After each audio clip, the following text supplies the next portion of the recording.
आज का वीडियो हमारा होने वाला है first day of my school. मेरा फर्स्ट डे वही होता था जब इंसल्ट हो जाए या पिटाई लग जाए या फिर कोई मुझे पीट के चला जाए। तो चलिए आज का रिएक्शन वीडियो स्टार्ट करते हैं। Let's start now.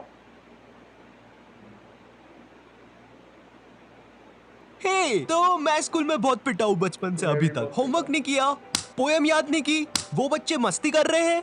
Twinkle twinkle twinkle हाँ, 3 बार ट्विंकल कैसे बोला तू? Twinkle little star. एक टाइम तक तो स्कूल जाने का मेरा मकसद ही यही था। आज मुझे फिर से स्कूल में मार खानी है।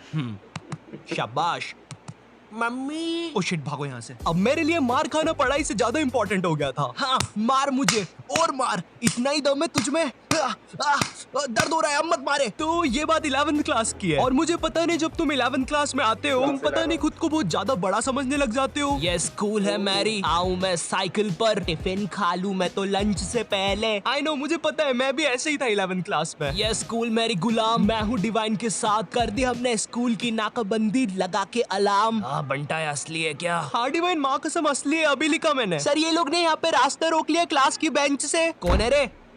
लग रही बंटा ये तो नंगी पीठ पे चट मार रहा है। टीनेज में अक्सर अजीब चीजें होती है, राइट? कभी तुम्हारा मन किसी भी चीज में नहीं लगता है, तुम चाहते हो कि बस जैसे तैसे ये दिन निकल जाए। और कभी कभी ऐसा होता है कि तुम्हें दुनिया भर की सारी चीजें करनी है। तुम्हें छत से कूदना है, सर के बल घूमना है, अपने छत पर बैठे हुए बंदर को छेड़ना है। साला मोटा बंदर बैठ के केला खा रहा था, उधर भगा दिया साले को, अब नहीं आए। भाई सही बोल रहा हूँ, बंदरों को मत छेड़ना वरना वो पकड़ लेते हैं, फिर ग्रुप बना के मारते हैं। एनीवेज, तो ये कहानी जब हम 11th क्लास में नए नए प्रमोट हुए थे। हाँ, इसीलिए वीडियो के स्टार्टिंग में टीनेज और 11th क्लास की इतनी सारी बातें बताई ताकि तुम लोग मेरी वीडियो से रिलेट कर सको, क्योंकि मुझे बहुत अच्छा लगता है जब तुम में से कोई ऐसा लिखता है। ओ भाई कितनी रिलेटेबल वीडियो बना दी है तो। यस, इसीलिए तो मैं जीता हूँ। खैर, तो तुम लोग को पता होगा 11th क्लास में हमको एक सब्जेक्ट चूज करना पड़ता है और यही चीज की वजह से तुम्हारे 10th के सो कॉल्ड फ्रेंड्स तुमसे अलग हो जाते हैं। हाँ, यही चीज मेरे साथ हुई थी। मेरे कुछ दोस्तों ने कॉमर्स ले लिया था और कुछ ने मैथ्स। हालांकि वो लोग अब मेरे दोस्त नहीं है, मगर जब भी मैं उनके बारे में सोचता हूँ नैनी, क्या तुम मुझे तुम्हारा खरगोश दे सकती हो सिर्फ 2 मिनट के लिए? अरे अच्छा ठीक है, थैंक यू। क्या ये लो नैनी, ओके बाय। अरे मगर इसमें से धुआं क्यों निकल रहा है? आग लगा दी उसने। नॉटी टाइप ऑफ टॉपिक जाना बंद करो। सॉरी, अब हमारे सब्जेक्ट अलग होने से हम लोग की क्लासेस अलग अलग लगती थी।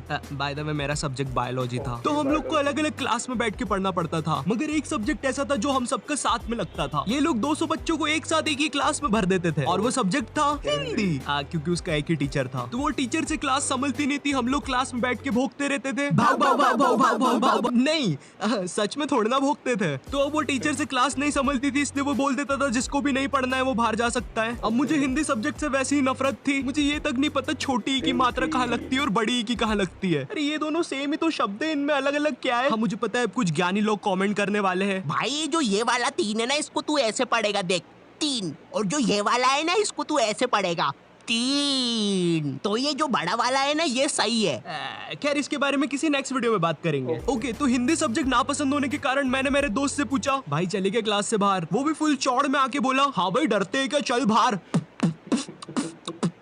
इसकी कोई जरूरत नहीं थी। तो अब हम दोनों उठते हैं क्लास में और टीचर के सामने से फुल चौड़ में बाहर चले जाते हैं, इसी गलत फहमी में कि हमें देख के बाकी बच्चे भी बाहर आएंगे। कोई नहीं आता है बाहर। अब हम दोनों अकेले, हम दोनों को पता नहीं क्या करना है, तो हम दोनों की फटती है, हम दूसरी क्लास में जाके पढ़ने लग जाते हैं। क्योंकि भाई मेरी स्कूल का जो फादर था ना, वो इतना खतरनाक था, उससे कोई नहीं बच पाता था।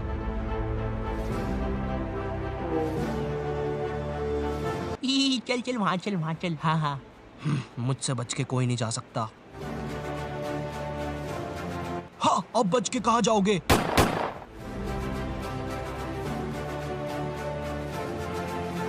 ये फादर 24 घंटे स्कूल में घूमता रहता था और गलती से भी कोई बच्चा बाहर घूमता हुआ दिख जाए वो तो गया। इसी कारण मैं कोई रिस्क नहीं लेना चाहता था, इसलिए मैं दूसरी क्लास में जाके चुपचाप बैठ गया। मगर फिर कहीं से खबर आती है कि फादर आज स्कूल में है ही नहीं और उतनी देर में मेरे बाकी दोस्त और कॉमर्स वाले भी उस क्लास में आ जाते हैं। हाँ, कॉमर्स वाले इसलिए बोल रहा हूँ क्योंकि इन लोग का अलग ही चलता है, क्योंकि जब तक हम लोग थे क्लास में जब तक बहुत ही शांति थी, मगर जैसे ही ये लोग आए इनमें से कोई पंखे पे लटक रहा है, चौक फाइट चल रही है, आओ मुझे लग गई है। तो इन्हीं सब चीजों की आवाज सुन के एक खड़ूस सर क्लास में आ जाता है। अब इस बंदे के बारे में मैं कुछ ज्यादा बोलूंगा नहीं, लेकिन ये बहुत ही चमत्कारी सर है, क्योंकि जब भी कोई बंदा कांड करता है ये सर पता नहीं कहाँ से एक चिट निकालता है, और वो चिट उतनी ही बड़ी होती है जितने बंदे का इसको नाम लिखना रहता है। एक बंदा मस्ती कर रहा है, छोटी चिट, 10 बंदे मस्ती कर रहे हैं, बड़ी चिट। तो वो सर हमारी क्लास में आता है और अपनी खुफिया जगह से चिट निकाल के हम लोग का नाम लिखने लग जाता है। वहां से मेरी थोड़ी थोड़ी फटना चालू हुई। उस टाइम मेरा दोस्त सर से बोल रहा है, सर हमने क्या किया, हमारा नाम क्यों लिख रहे हो? और ये वही बंदा है जिसको सर ने स्वयं सीढ़ी पे चढ़ के पंखे से नीचे उतारा था। इस टाइम तक सर हमारे नाम लिख के ले जा चुका था और हमारी बहुत गंदी फट रही थी, क्योंकि आजकल हमारी स्कूल का फादर कुछ नया ट्रेंड फॉलो कर रहा था, बच्चों को स्टेज पे बुला के मारना सबके सामने असेंबली में। क्या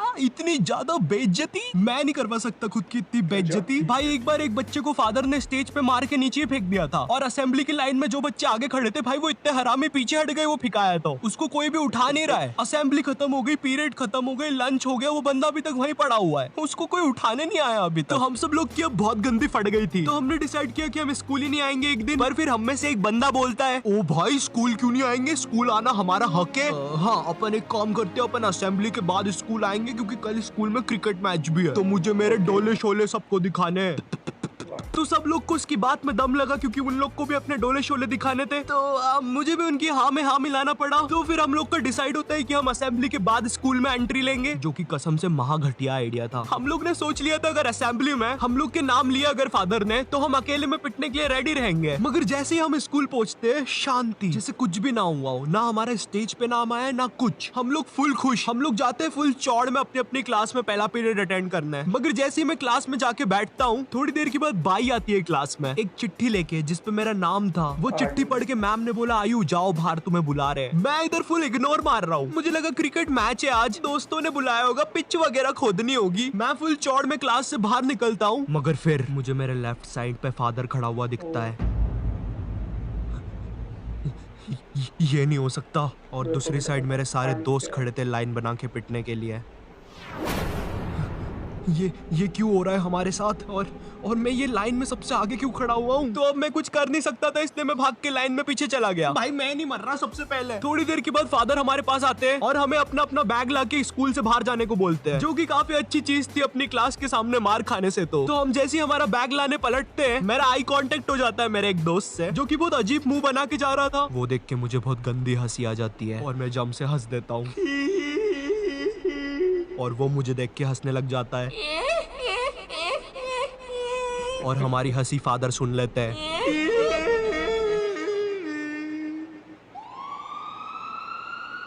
हमें इनकी जान बचानी होगी।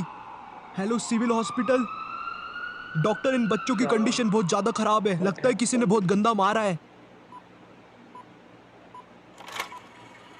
बच्चे क्या तुम हमें बता सकते हो तुम्हारे साथ क्या हुआ था? वो हमें मारने की कोशिश कर रहा था। मेरा कलेजा। आज डेट क्या है? 7 सितंबर। क्या मैं 10 दिन से हॉस्पिटल में हूँ। मेरे मुंह से खून आ रहा है। आप जाइए यहाँ से, हमारा पेशेंट सीरियस है। अरे कोई नर्स को भेजो।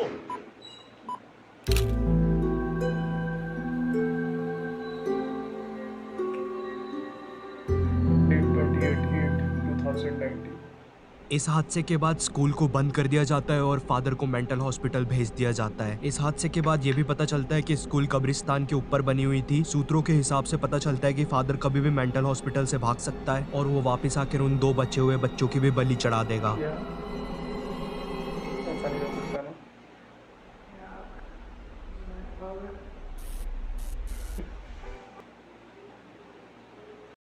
वीडियो पसंद आई हो तो लाइक शेयर एंड सब्सक्राइब करना ना भूलें गाइस।